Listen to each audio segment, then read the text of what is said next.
Lehendabizi, arbiziko duen Josu menduetan izango du.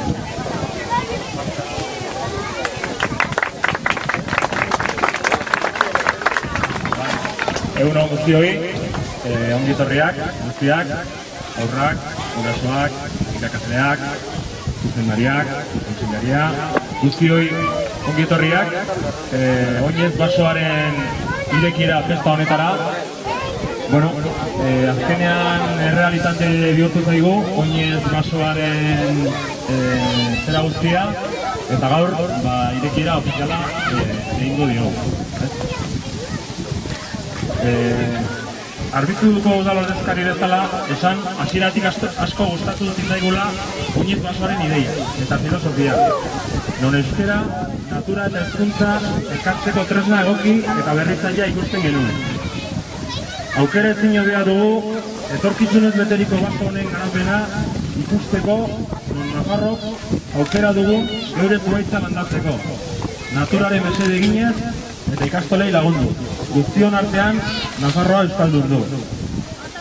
Lehen aipatu bezala, oinez basoaren ideiarekin bat eginda, Arbitzuko udalak Utzubarko eremuan duen 70.000 metro karratuko lursail hau egokin zuzitzuen proiektu inobatzaile hau martxan jartzeko.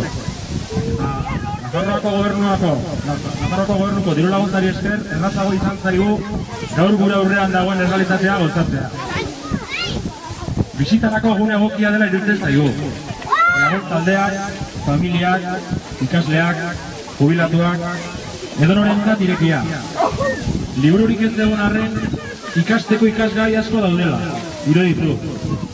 Naturarekin kontaktua, zuhaitz mota ezberdinak ikusi, ikutu eta ezberdindu. Azizte maila ezberdinak ezagutu. Bertako animalien aztarnak ikertu.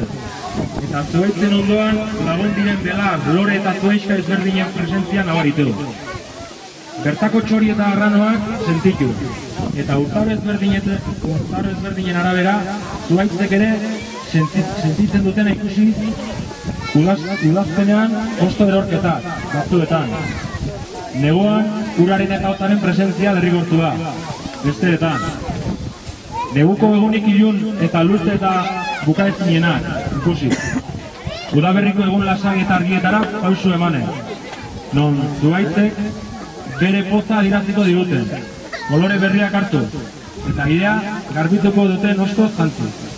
Horrela, uda beroetako prestatuko dira. Beraien zainak lurretik sakondu. Gehienak honi aurre egingo diote, batzuk ordea lehortu egingo dira. Atzetik etorriko diren beste batzuei tokia eginez. Gizakion bizitza bezala. Eta hau guztia, hitzik eta izkirik gabe. Beraz, ikus dezakegu oinez basoan, libururik ez egon arren, zer ikasirik badugula. Gazteek eta helduok ere. Bukatzeko, eskerrak eman berriro guztioi etortzeagatik, eta gaur, oinez basoaren irekiera festa hau, antzeko proiektu inobatzaile eta onuragarrien hasiera besterik izan dadin. Eta etorkizunean, horrelako iniziatiba berri asko sortuko direlakoan, agurtzen naiz, Arbitzuko udal batzar guztiaren izena. Eskerrik asko.